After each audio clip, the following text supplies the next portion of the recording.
What's up, y'all? Welcome into another edition of the DNVR Rams podcast presented by our friends at Branded Bills. Head to brandedbills.com, use that code BBDNVR for 15% off of your first order.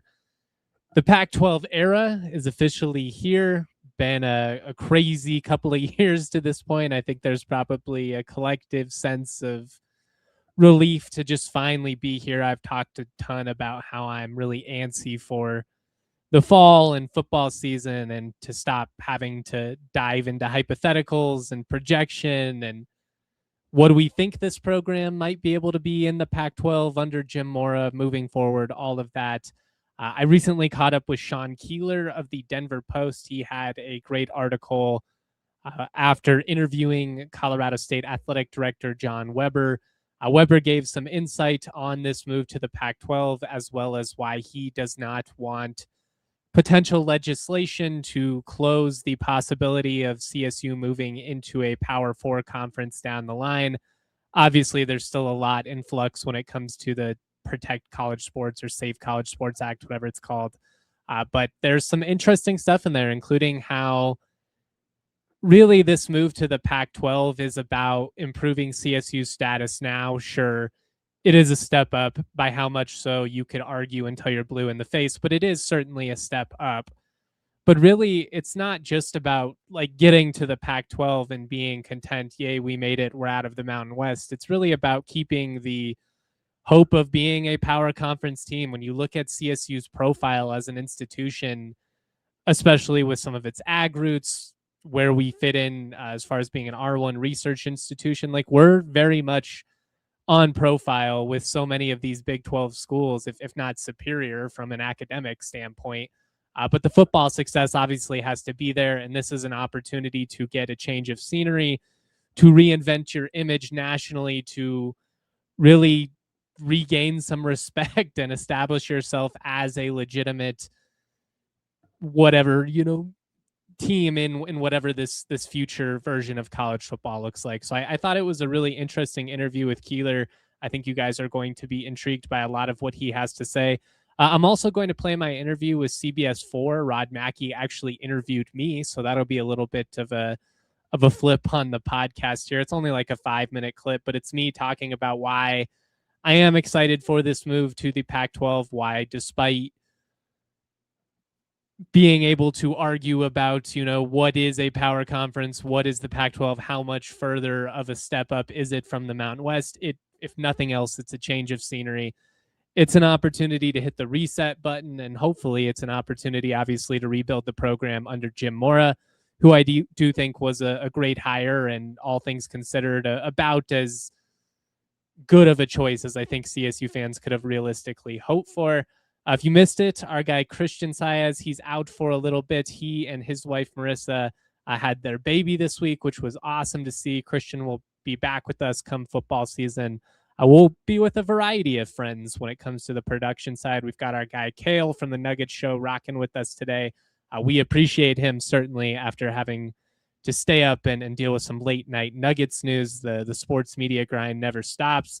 If you missed it, CSU men's basketball will be playing Wisconsin this year. So while that football trip won't be happening as originally expected, Ram fans, if you're looking for an opportunity to visit Madison, you have an opportunity with the Hoop Slate this year. That will be December 30th.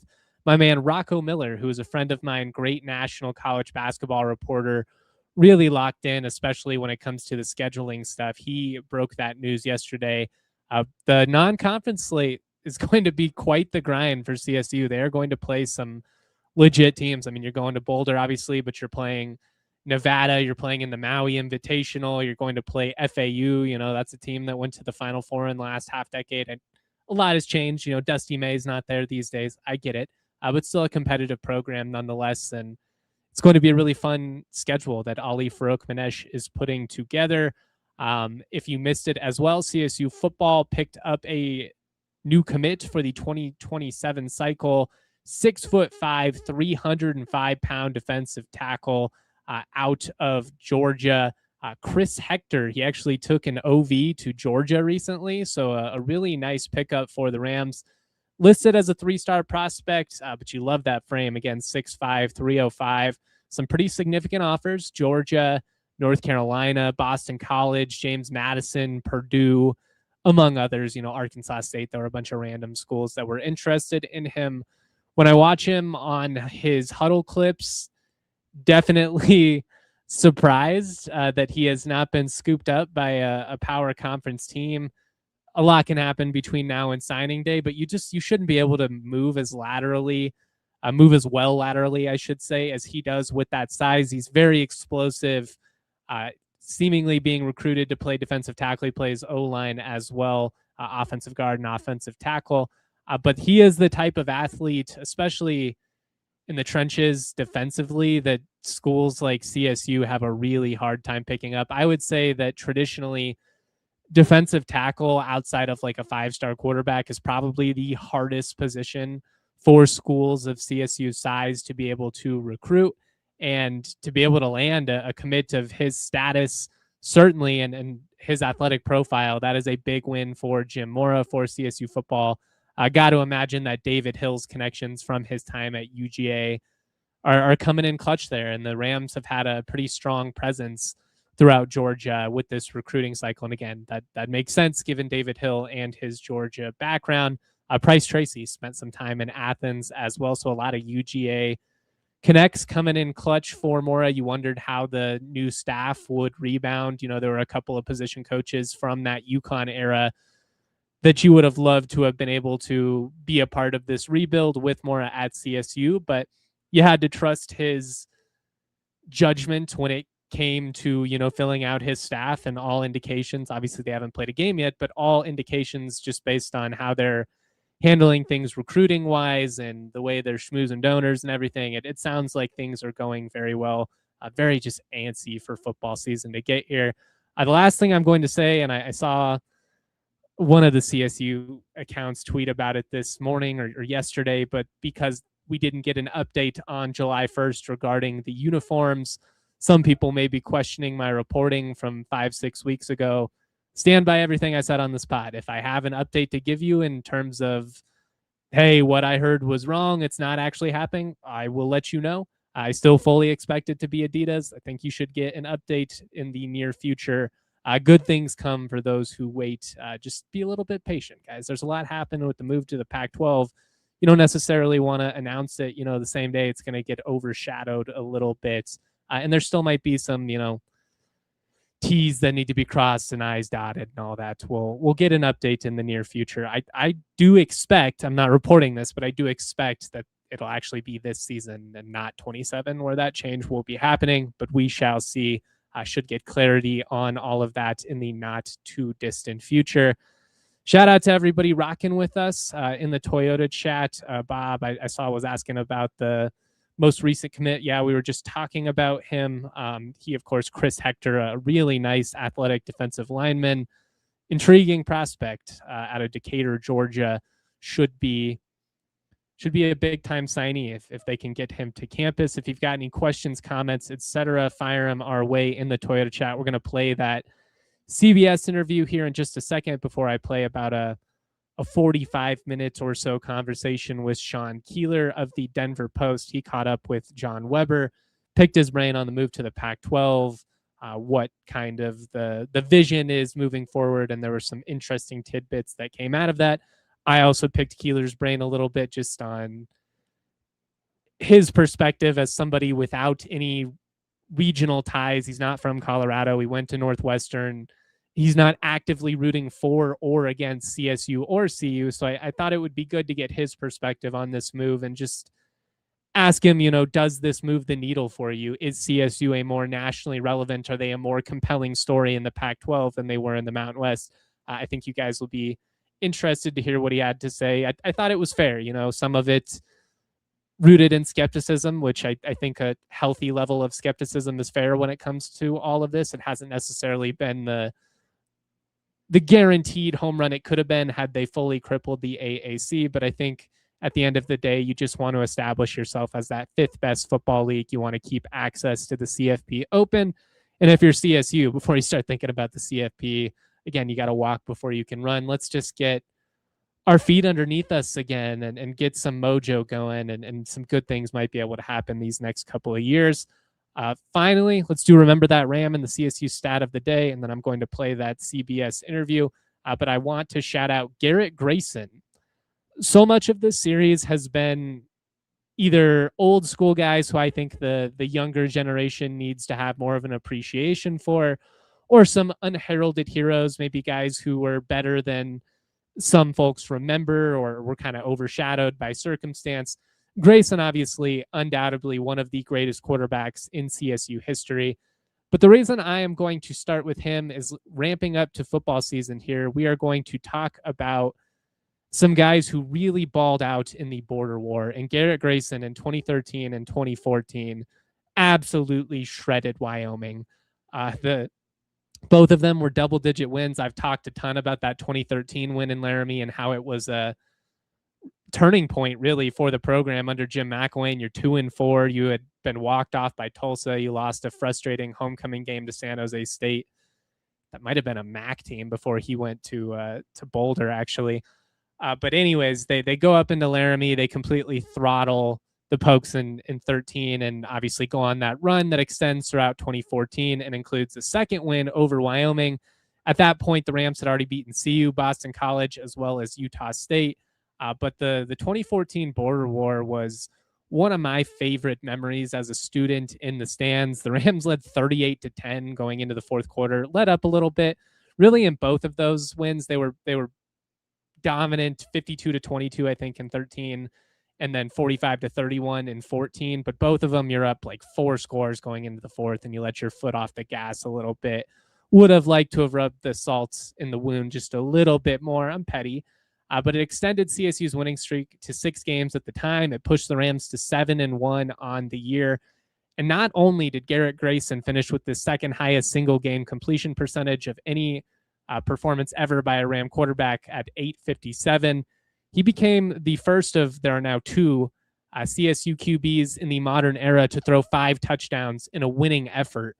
It hasn't happened a ton, unsurprisingly. Throwing 5-6 touchdowns is not an everyday occurrence. Mark Driscoll actually owns the program record with 6 in a blowout win of Nevada back in '74.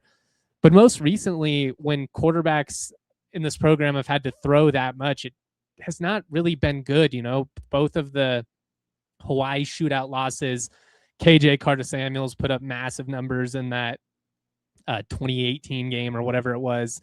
Todd Centeio in you can call it a comeback effort, I guess. It was a situation where you're down like 40 and you kind of half-ass bring the team back while they're playing prevent defense. He threw 5 touchdowns, both of those losing efforts.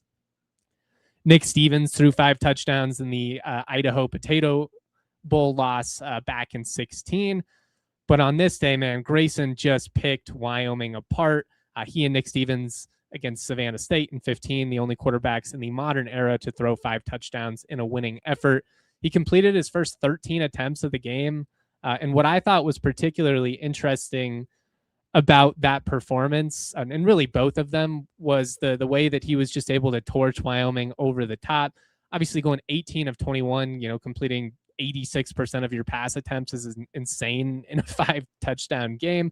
But what's even crazier, and this is the CSU stat of the day, when you look at those 2 performances against Wyoming in 2013 and 2014, 2013, he goes 18 of 23 for 219, 3 scores, 1 pick, and a 30-point win.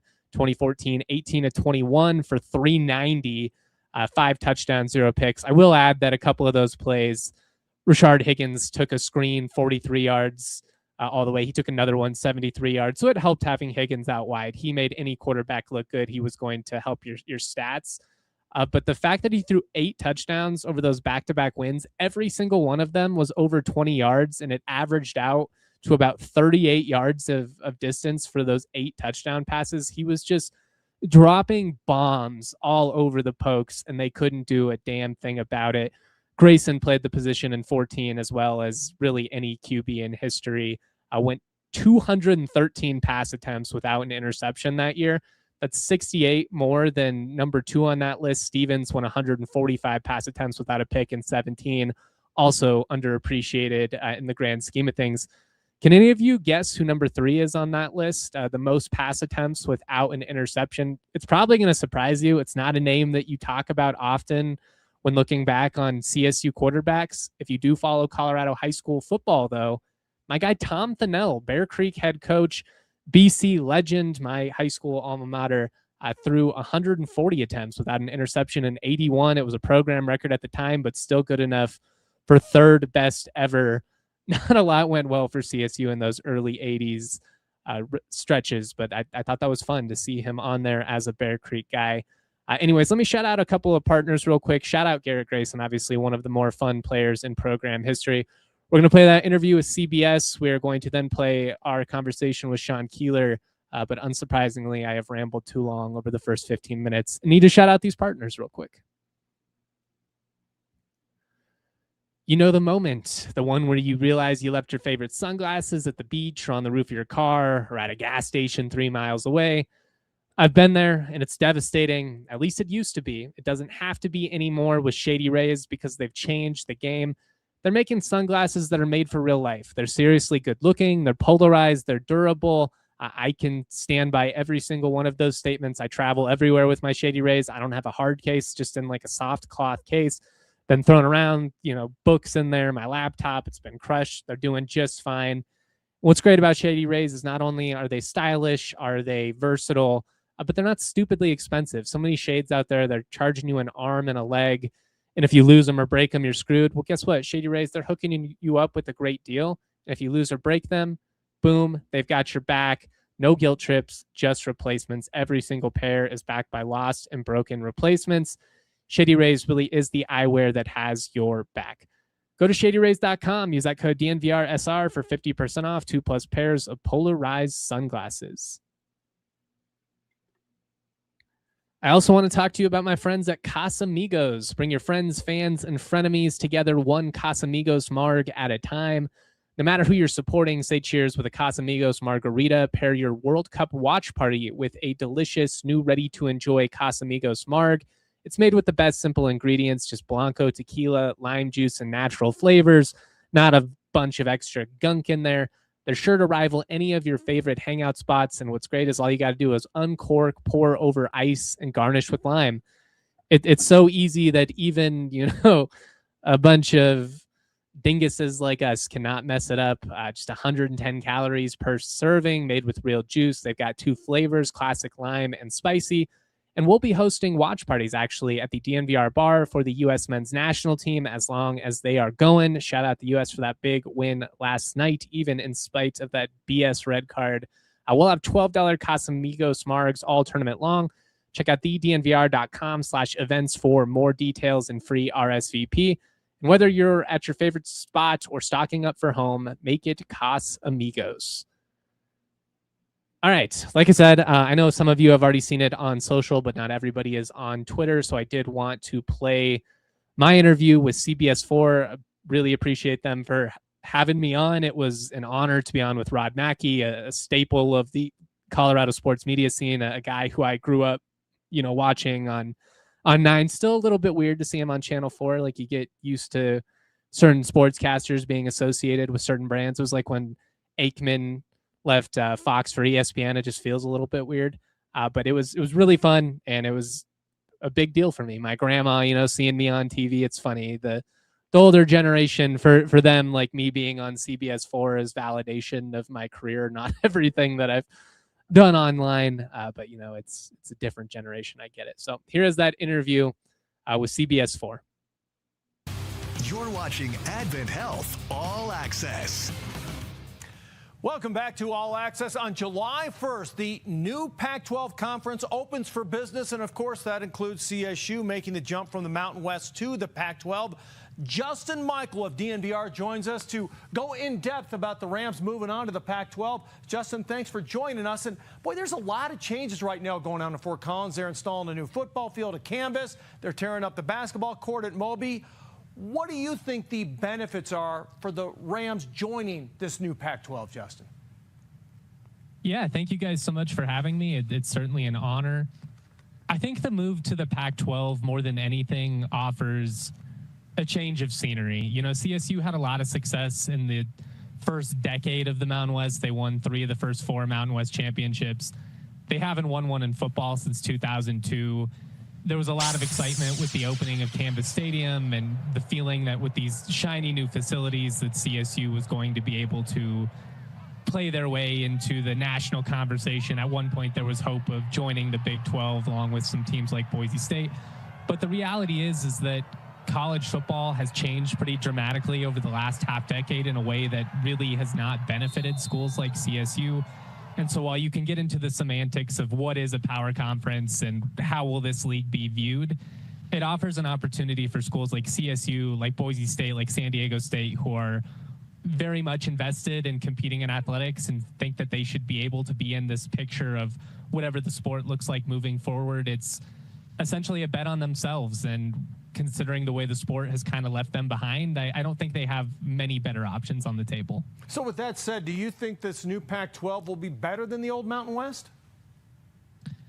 I mean, you're taking all the top brands from the Mountain West. I believe if you look through the history of the league, in the year 2026, there will only be one team that's won a Mountain West championship ever, and that was San Jose State in 2020.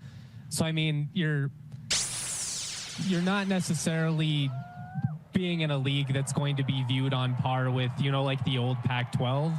But I think you can make an argument that the floor of this conference and removing some of the schools that they were associated with and replacing them with teams like Washington State and Oregon State, it'll be a slightly better respected league. And I think there's an opportunity to generate excitement. Obviously, the Pac-12 had a whole lot more juice when you had teams like UCLA, USC headlining it. But it's not a Power 5 conference anymore, but can it be one of the best non-Power 5 conferences? Got Sean Keeler. I think without a doubt, and I think there's a lot of hope, especially on the basketball side of things with the addition of Gonzaga. But yeah, I don't think there's any reason that it can't be. Boise State, they've been a top 10 team this century. I don't know if they're necessarily going to be able to reach that level in the modern era.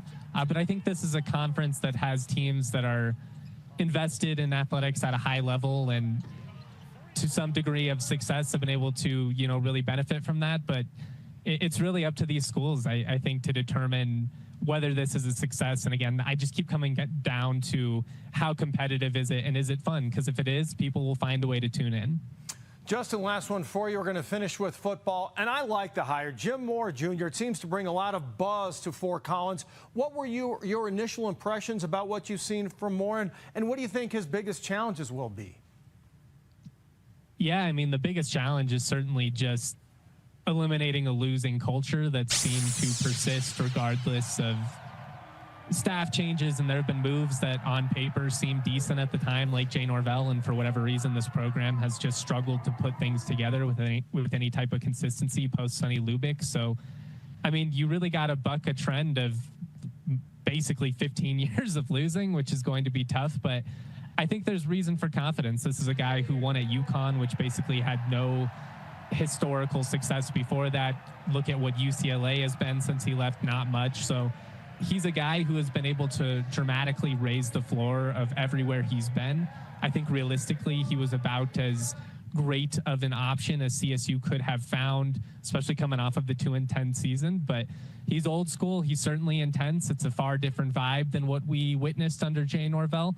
But I think that might be necessary given, you know, you're coming off of a 2-10 year, and no matter what stat you pinpoint, it was just flat out ugly. So a lot like the move to the Pac-12, I think just a change of scenery, a shakeup was needed for this program, and hopefully it fields some better results. I am with you. A change needed to be made, and I think they've made a couple of good ones. Okay, Justin Michael, thank you so much for the time.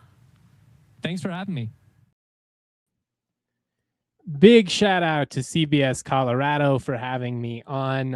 It really was a very cool moment for me, given my status as a native Coloradan. Grew up watching Rod Mackey and getting to be on CBS 4, which is what my parents and my grandparents always watched. When I was a kid, it was pretty dang cool, and I always try and appreciate those moments when they come.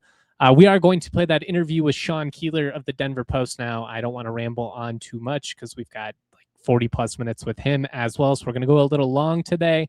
A little bonus content for you guys going into the 4th of July weekend. Here is part 1 of that interview with Sean Keeler. Host joining us today. He recently caught up with John Weber. It's obviously a big day in CSU Rams country with the move to the Pac-12. Just first things first, like I do want to ask you about your interview with John. I'll ask you about your thoughts on the football program going into this year, all the standard stuff. But just as somebody who has no ties to CSU or CU, technically you cover both schools, but you're not an alum like myself. You don't have emotional investment. Does this move to the Pac-12? Does it move the needle for you at all? Like, does this raise CSU's profile at all to somebody who has no vested interest or, emotional attachment like myself? Yeah, yes and no. I mean, yes, in that it is an elevation of brand. It is an elevation of status, but the no is in that you're joining the other you're joining Oregon. You're not joining the Pac-12. You're joining Oregon State and Washington State. And what, to their credit, what they have kept of that brand, which is kind of the nightmare nuclear scenario. Unfortunately, I'm so old, but something that I went through so many phases of what if I was there covering Iowa State when the original talk, you might have been very, very young, because they were talking 2009, 2008, when they talked about the Big 12 splitting up the first time when Chuck Ninus saved it. And Iowa State looked at that and went, we're not gonna, like, if we're just picking the best 5 brands, this is when Nebraska's in the Big 12, we're not gonna be saved. I bring that up when the Pac-12 because now the Pac-12 just lived that. Like, that was the nightmare scenario for every one of those kind of lower power 5s, one of which I'm a Northwestern grad. It's just your point about not having a dog in the fight. And we'll get into the bigger implications. I don't think they're in a great place as long as they get to stay in the Big Ten neighborhood and the Big Ten is a thing. But that's a discussion we'll get into, whether that will continue to be a thing, because they're not a have. They're kind of in that, they're maybe a step above the Oregon States and Washington States of would you be saved, and only by their history, not by their status. There's only like 12 alumni. There's just not enough alumni for it to matter to TV, which is the ultimate gain. So to your question, Keeler rambling again right from the start in the summer. Sorry, I'm in summer vacation mode, as you know. Yes and no. I think more yes than no. But and I think any brand elevation is good elevation. It is better to be one of the halves of the Mountain West that is part of this, to be real Mountain West plus, than where Wyoming is, to bring it back to family. Yeah, I'm sure. for sure. This way, if Wyoming had been given a choice, they're gone. Like, I can't think. Do you? I can't think that they would want, even with the buyout money, the shifting money and the lawyers and however those beans got ultimately divided. I think they would rather have the status of saying we're the Cowboys and we're in the Pac-12, and CSU, along with Boise and Utah State and et cetera, get to say that. So I think it's a better place. I just don't know if it's a ridiculously better place is probably a good way to put it. And I'm sure I I'm think not that's alone. fair. Yeah, Yeah. I'm not alone in that sentiment. And as you know, and I appreciate you pointing that out, that's me just being perfectly objective about this as someone who has covered college sports for 3, 4 coming on 4 decades That's why now. I'm bringing you on, though, because Yeah. like I do my best to separate the emotion of it, and I think that the Pac-12 is a step up. How much so is highly debatable. What a power conference is these days is debatable. I've talked about the gap between this version of the Pac-12 and say a Big 12 minus Texas and Oklahoma, is it really that much more substantial than the gap between the SEC and the Big 10 and the Big 12? Like it's, it's they're closer to our side of the fence is my guess in the way that college football is headed with the seemingly desire to separate with the bigger leagues wanting to do their own thing, and we'll get into all of that. But I don't know. I just think it's interesting because I think so many of these schools, like a Northwestern, like an Iowa State, like a Kansas State, have been the beneficiaries of geography more than anything. Like Right, you were right. you benefited from being They were- close to they- Nebraska for 25 right. years. Northwestern Congratulations. was born on third base. And Let's be real. This is my alma mater. They never hit a triple. They just kind of hung around and are kind of suckling on the teats of the Ohio States and Michigans and have been for 100 years, like more than 100 years. And I like your but that's point where about, CSU fans get sensitive, right? Because right. it's like you look at schools like Utah who have elevated. You look at the fact that Iowa, Kansas, Utah, Mississippi State, or Mississippi, Alabama, all these states you can name, they can all have multiple power conference football programs, but it's so laughable, it's so insane for us to be like, why couldn't CSU, with our university size, with our market size, with now the investment? And the problem is, though, is there's just no track record outside of Sonny Lubick. So it's very easy. Like if you're going to lean into the skeptical side of things or the cynical, I can't argue with you because they just have no track record outside of Sonny. And at this point, he's an anomaly. But I think that's why Ram fans feel particularly frustrated is they look at a lot of schools that are in the power conference conversation, and it's like that town's no better than Fort Collins, that school's no better than us, they don't have more money than we do. Like it's just weird that these dynamics play out this way. And that segues a little bit into the piece you're referring to that you wanted to ask me about, but I'll let you intro that as we go. But I think A, I don't disagree. And B, let me say this perfectly objectively. And as someone who was born in Iowa and raised around Iowa State, which John even sort of cited in a way, or one that I think of as a baseline. And we keep going back to that because that's kind of my backyard as a child program, to be blunt. Um, I don't think CSU of now is all that far from where Iowa State was maybe 10, 11 years ago when I was covering them. Facilities wise, I can't speak for the now because the arms Yeah. race has moved it up so that everybody in that tier has had to move up. But you are a Big 12 school. You have that kind of profile. You're certainly not any worse than where Kansas State was forever till maybe 6 years ago and whatever bit of renovations they've done. And Fort Collins beats the holy living crap out of Manhattan and frankly Stillwater and frankly a lot of the A big lot of them. Like Tucson's a and nice town, this but is it's a not better child than of the Fort big Collins. right. And you know my age. I'm a child of the Big Eight and the Big 12. It means a lot to me. And Big 12 football and basketball, even though I'm a Big 10 alum, but I grew up in Big Eight country, obviously. And so that history means a lot to me. And I speak on that with some authority. Unlike certain football coaches in Boulder, I grew up with a Big Eight. I that's part of my blood. History doesn't matter anymore. History doesn't matter there, and Yeah. of course Keeler had to go there and tweak that. And there was CU football prior to 2023. It just wasn't, but it where it does apply to CSU. We'll get into because there is a very, and I think we've talked about this on and off here about where there's a very clear parallel. And what's the bottom line for any college football team now? And you ask what we kind of tease where we're going to go with this, but to your point, it's not been about investment with CSU. It's certainly not necessarily about infrastructure. Um, it's certainly not about the town. I full disclosure, I love FOCO. Like, and this is again perfectly objective Iowa native. Like, if my folks, bless them, who are retired in their 80s, could move to a town, I've told them go to FOCO. Like, Boulder's is fine. It's expensive, and FOCO's expensive. Everything Colorado is stupid expensive, but like it's just a really great college town one.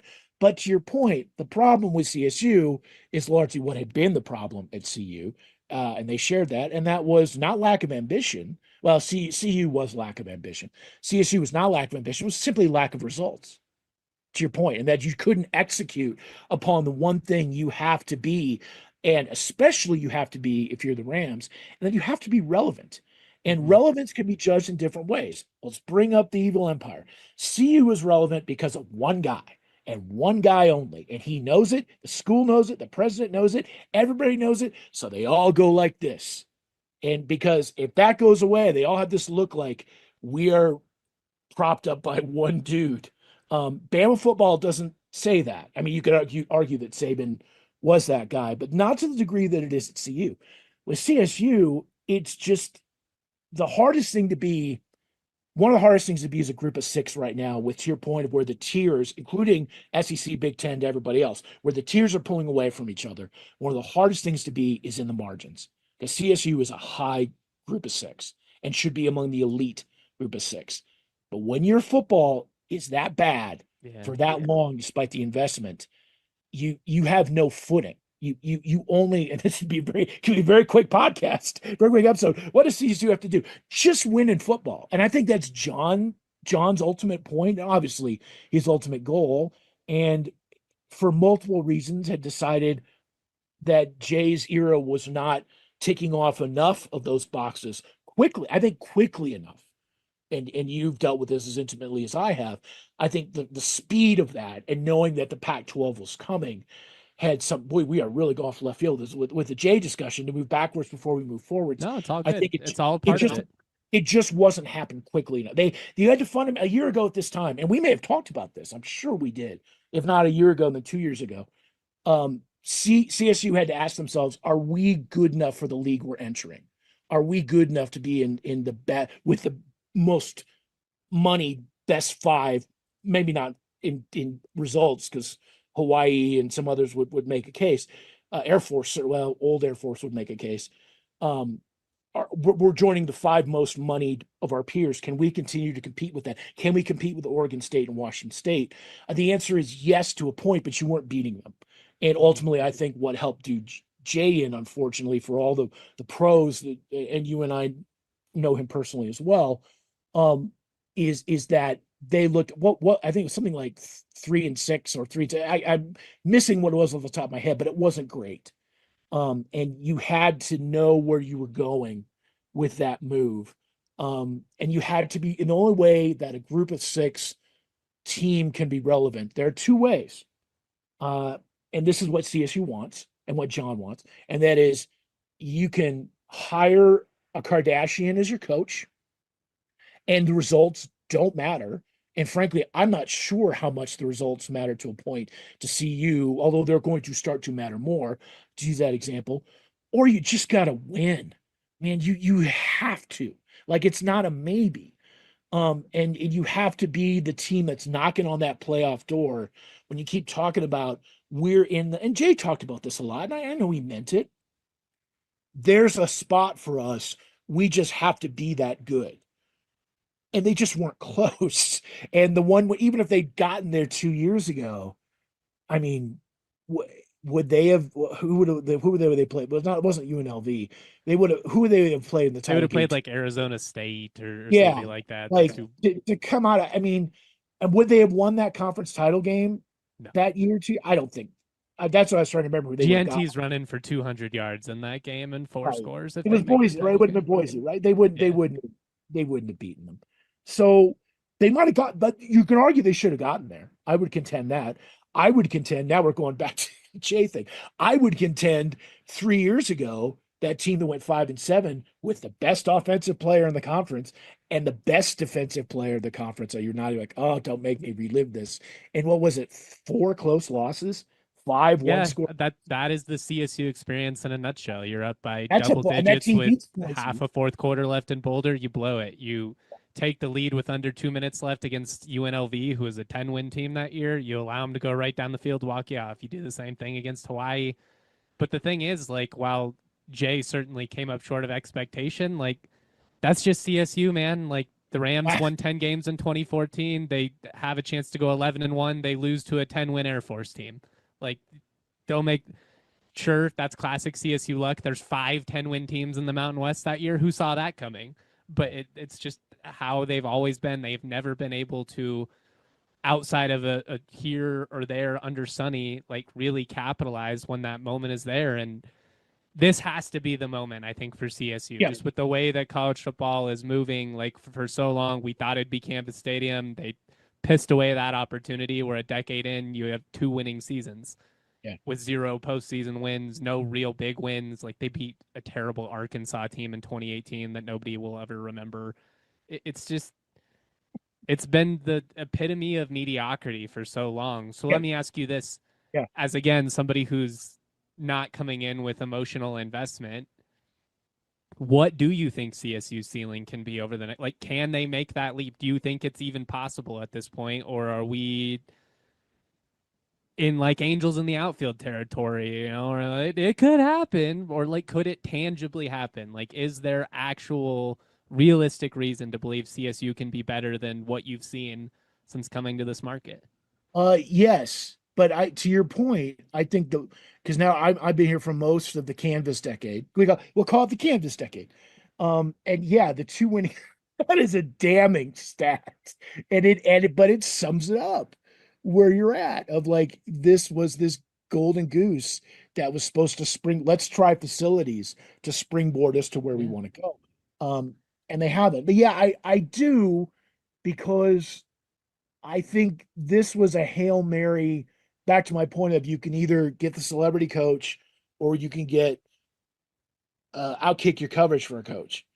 And the reaction to get them getting Jim Mora, certainly because, let's face it, ESPN is in Connecticut, and suddenly they were going, everything is provincial, and they were looking at it going, oh, and UConn is a bad job, is a terrible. UConn's a much worse job than CSU. It's a terrible job, and he went to play like NCAA football 27 or 26, or he went to a 1-star and made it really, really pretty good. And now he's going to a 2 or 3-star. Or let's just be fair, he's going to a 2-star that he's trying to make a 3. That his acumen alone, I think, in the case of Jim Mora, was a really good hire, because one, it does give you that buzz that naturally people are going to go, oh, I know that guy. Wow, he's there. And you immediately got that both on the, whether it's the Pat McAfee show clip of going, really? That's a 2-star. I thought he could do, there's a lot of he could do better than that, but he wanted to get that done. And I think he is committed. We're going back to the timetable thing. I think Jim Mora is committed, because I think, yes, it can happen. And I guess the good and the bad is that I kind of liken it to the Jim Harbaugh experience. And hear me out, not personality, well, a little bit. You hear different things. You've seen more of Jim up close than I have. I've seen a lot of Harbaugh up close.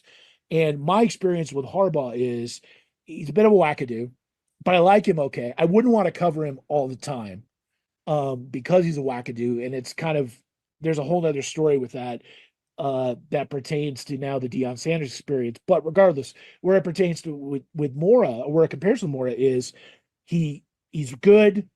His offenses are good. He will elevate your program immediately. But he tends to burn hot and fast. And you know how long that's going to last. But actually, that fit as applied to Mora and CSU is exactly what you want, to your point, and exactly what you need. We are in the now. Bunch of these TV deals are coming up in 2030 and 2031. We need to be one of the best. Everybody, including, I'm positive John Weber in the search, sat down and went, what do we have to do to be one of the best group of 6 and an elite group of 6, which means winning or at least being in the Pac-12 championship game pretty consistently and quickly. What can we do to get us there by 2029? I think they made the best hire, realistic, maybe even better than realistic, given some of the candidates possible, to try to get there in the short term.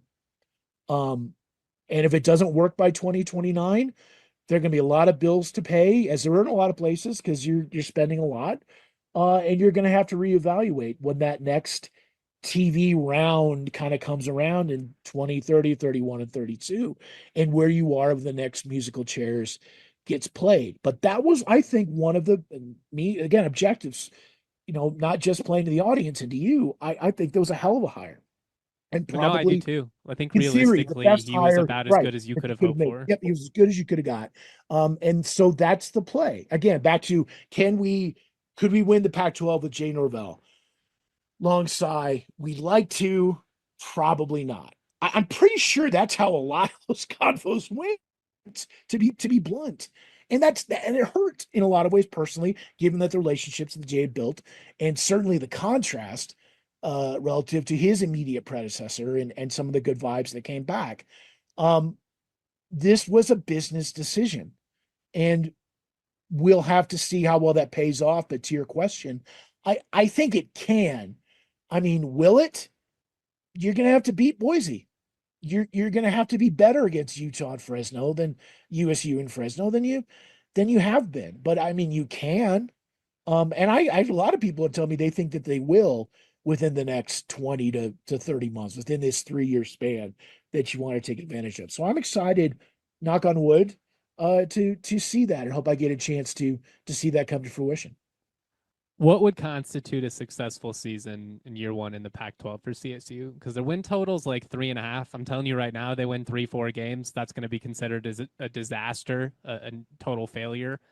But obviously, you are coming off of a 2-win season, so it is that tough balance of wanting to be objectively realistic while also recognizing the landscape has changed. This isn't 15 years ago where you get 3 years to, slowly improve and rebuild it. We see some of these schools flip overnight. Having the right quarterback tends to be a big part of that, and we'll see if CSU has one or not. But just to you, like, what's a successful season? Is it just outright being better in the league? Like, would 4 or 5 wins, should that be a success? Because to me, it's got to be like 6 or 7.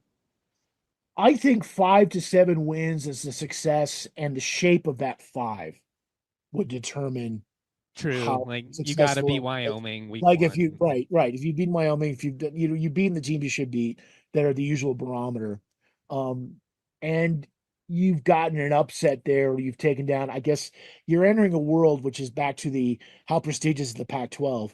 I mean, Boise, Oregon State, and Wazoo are your elite programs. Yeah, again, this is Northwestern. That's not elite. That's not a national needle mover. But on the upside, and surely if you're Jim Mora, you're saying, okay, what do I got? It also doesn't feel that far. Yeah. To your point about tiers, that we can get from the 2-star to the 3, to use that bad analogy. We can make that distance up, and you can't get to be a 4-star until you become a 3 and establish yourself as a 3. So yeah, I think if you're a top half of the league, I would consider that successful. And it depends on the shape. If it's 5 or 6 wins, I think if it's a bowl game, I think that's a massive success, and you work your way down from there. I'm not realistically expecting them to win the league in year one, but I also don't, to my earlier point, I don't think it's unrealistic with enough recruiting cycles and given Morris history, again, at a harder, worse place, to think that you're there by year 3. And I think that's everybody's game. I think this is like the Harbaugh thing. I think this is on the express plan, and then we'll see where it goes after that. Um, and I think you shouldn't be disappointed. I probably shouldn't fairly evaluate until after those first 30 months. To me, but that's being an old fart and saying, "Well, I'm used to this." Again, the cycles all move up. I think they want it faster, but I think within a 3-year window, it says we grew up, it was the 5, even 6 in some cases, depending on where you were and how hard the job was. I think this is a 3-year job, and I think they expect to be in that title game by year 3, and they expect to be knocking on the door of a playoff berth, as the playoffs are currently comprised, by year 3. And as long as you are taking, certainly doubling that win total would have to be a minimum, which would go without saying for as bad as it I mean, coming was. off the 2-win season, if they can Yeah, double it, we're it's in a low bad bar. shape. So I put a moderate bar. And then maybe that's objectively that if they win 5 to 7, um, given Moore's history, there aren't a lot of real crap seasons there, even in tough. And the old Pac-12 was pretty tough, where with those bigger brands there. And UCLA football, as we know since, is not this. It's a basketball school. Let's just be real about that. And Jim would tell you that too. I think, but I think it's a matter of this next cycle and how they come out of whatever they get this year and build off that and keep that momentum going. Because I think they've got good momentum. They've got a chance to keep building that momentum. And I think more kids of a certain tier who see also to not you to get the kids you want, you either need money or you need success, and ideally both. There's the Texas Tech model, and there's the Bama model, and there's the Bama's kind of more both. Um, I think that success could then accelerate, very similar to the video game, frankly, the guys who are going to open Yeah, doors for them totally. because they will see how great the facilities are. They will see how great Fort Collins is. They will see all the other pluses that inherently should, to your point, have made CSU better than it has been over the last decade. I'm going to let you get out of here because you're on vacation and I appreciate you. But I did want you asked Weber in your article Yeah. about CU and scheduling, and Weber noted that they hadn't had that conversation yet. But you obviously spend time around that program. What vibe do you get with this new admin in Boulder in terms of their desire to prioritize regional rivalries? You know, like I'm not trying to stir stuff up or get you in trouble or me. Like I'm the one saying this, fans, if you're getting upset. But CU, they're playing Georgia Tech, Weber State, Northwestern. Next year they play Colgate, Northwestern, Northern Illinois. Who is this good for? It's not good for college football fans in Well, Colorado. It's not good for their fans. It's not good for us. Who wins out of this? no, I agree, but those are also really old. Those games, the problem with that, I know, besides but the fact that I agree with you that regionally it has no, and this is again Northwestern guy talking, that has no regional interest. And frankly, it I dread it more than I look forward to it as an alum, to be honest with you, because then your objectivity really gets stretched to some degree. Um, I agree with you altruistically, and to your question of I how the administration views it. I, again, they're not being run from the top down. They're being run from the side. They're is that K-shaped like the economy? yeah, a I mean, little bit. Yeah. they're being run from Long Beach. Smack still runs not only runs CU football, Smack being Michael Strahan's agency, that's Dion's manager. They're also running ostensibly then CU athletics to a certain degree, and where that goes. I obviously they have no interest in anything regional. So I think you know the answer to your own question. I think Fernando Lovo, from what limited discussions I've had with him, because uh, he's got the book on me and it's about this thick, and he kind of walks around me like the Exorcist, and they have to cast me out. Um, I think he knows. I think he has, by all accounts I've heard, he has a decent relationship with John, which can't hurt. Um, but I don't think his football coach has any, having lived through that twice and walked into it. Has Deion Sanders has no interest in going back to Fort Collins, if he has a choice any sooner than he has Will to. he be the coach in 29 when they come back to, in your I opinion? I think that's unlikely. It's a I think long ways from now, to be it is fair. a That's lot not just like a because hot take. that's not knocking him. No, that's just That's the just a cycle of long a coach. way and his contract. And at that point they have their own hard decisions, as you well know, that they have to look at, and we've kind of alluded to them here, and this is not the point of this discussion. So I wouldn't I don't think we're gonna have a game before 2029. No, we won't. I think they're look yeah, and that's too bad. And I think we would I jokingly kind of threw that out with the Texas Tech thing, and I knew full well they weren't, and certainly CSU was not gonna move their schedule around to try to make CU work in 2026 in the last. All right, I am going to let you get out of here because you've already given me too much of your vacation time, and we certainly appreciate that. But I am curious, what stood out the most to you from your conversation with John Weber? Because I think for a long time, the CSU fan base felt like they had an administration that was not necessarily the most aggressive or assertive in a time where you really can't afford to be sitting on your hands. And that's where, to me, at the end of the day, like while we can debate, is this Pac 12 going to be that much bigger of a step up? that's all semantics to me. It is a step up, and that's the move you have available to you during a turbulent time where the rest of the sport has basically left you behind. So I'm just curious from your, you were around Joe Parker. He wasn't very popular with CSU fans. You've now been around John Weber a little bit. What stands out to you about your interactions with him and this most recent convo you guys had? Well, I'll tell you really quickly the thing that struck me is the stuff I led with, and that is I didn't bring up the Big 12. He did. I, I just led off. This was probably in 50-minute, 49-minute taping recently. And I think they had just news of the what I call the lock gate, the lock conference. I'm forgetting the section of the Protect College Sports Act, the number 531, whatever it is, that had just come out in the latest revision. So I said, "Oh, what do you think about this?" Not expecting what I got. You simply asked the question honestly, like, "Hey, this sounds like it's locking stuff in for 10 years, however many." And that's motivated by the top down to some degree because the other tiers, let's face it, the ACC is scared out of their wits because Yeah. the SEC is lurking to grab. I mean, and the Big Ten has talked about North Carolina before, to be blunt. So this they're worried about poaching from the Big Two, so to speak. And I think your tier comparison is excellent and very apt.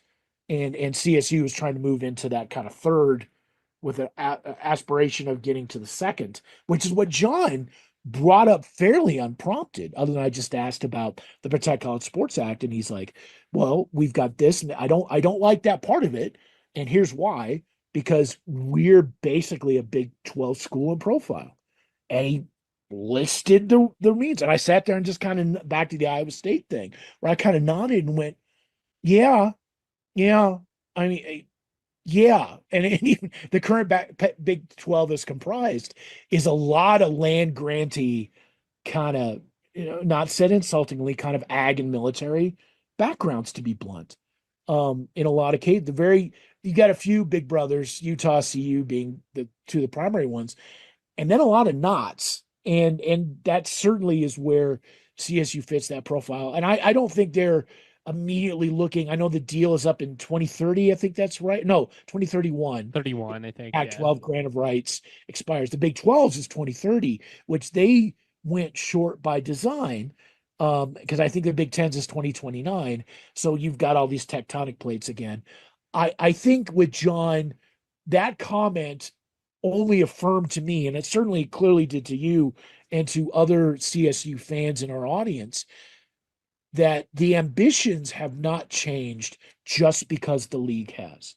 That we are happy to take that step, even if it's 2/3 of a step, even if it's a half step. We are moving forward, and we need to think about where we are in 10 years, not just 5. We're in a good place for 5. John is that. I think that's what John meant by that. We might even be a better place in 10, and I don't want those gates being locked to me. So I think to our earlier conversation about the administration and ambition, I think they do not lack for that. And I think that comment to me, again, it was relatively unprompted, other than just a question about that specific section of the act, tells you a lot about where his ambition lies, where the president's ambition lies, which she certainly made no secret about that, and where they want to keep looking, even if they may not get there. And I think if you're a Rams fan, I think that's a healthy outlook. If you don't want to be looking down, you want to be looking up.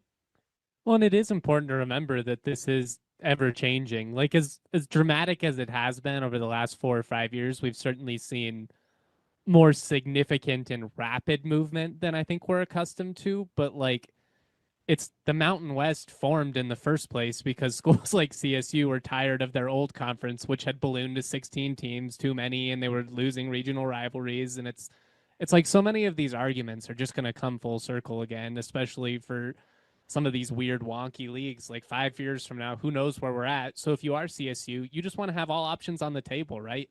Maybe 5 years from now, you've won 3 Pac-12 titles and your national profile is significantly elevated from what it is now. You've been to the playoff twice. Maybe you even won a game. Like, obviously, that's getting pretty I'm not trying to get the Pie, cart pie ahead in of the the sky, horse right? here. Like, let's start with beating It's a teams like 90th Wyoming. percentile, but yeah. But But that's the that's what you vision. want. Yeah, that's what you want. That is where you're shooting. You're never gonna hit a you're never gonna hit the moon if you don't shoot for a star. And I think that they definitely are shooting. And now it is upon certainly football to match results with ambitions. Because I think even back to Jack Graham, and you can speak to it before I got here in the era that preceded it, that got Canvas built were about expectation and elevation. And I don't think that's changed. I think what's changed is, um, you know, the paying, having to share revenue with student athletes, the It's gotten stakes, far more it's expensive. gotten far, it's just accelerating at such a rate that at some point, I mean, are we going to get something congressional that slows this snowball down for everybody?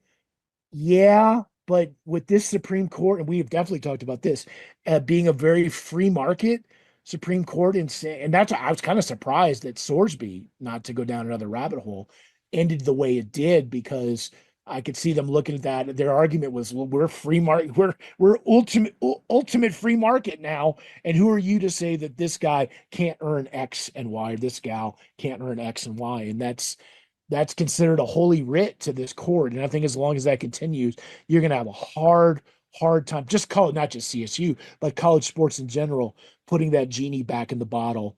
I think that we've crossed so many Rubicons in the last 6 years that I don't know how you get some of them back. But we're clearly still to your point about John, in a fluid mode.